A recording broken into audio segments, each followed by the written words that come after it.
যে মেয়েটা তোমার বুকে ঘুমায় সে হচ্ছে তোমার কন্যা। আর যে মেয়েটা তোমার পাশে ঘুমায় সে হচ্ছে তোমার স্ত্রী। যে মেয়েটা তোমার পাশের রুমে ঘুমায় সে হচ্ছে তোমার আদরের বোন।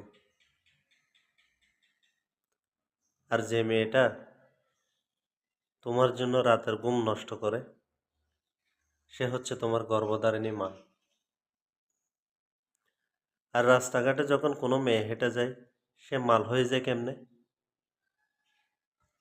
তাই নিজের মন মানসিকতা পরিবর্তন করুন এবং দৃষ্টিভঙ্গি বদলান, তাহলে আমাদের সমাজ বদলে যাবে, অন্যথায় নয়। কথাগুলি ভালো লাগলে ভিডিওটি শেয়ার করে অন্যদেরকে দেখার সুযোগ করে দিন।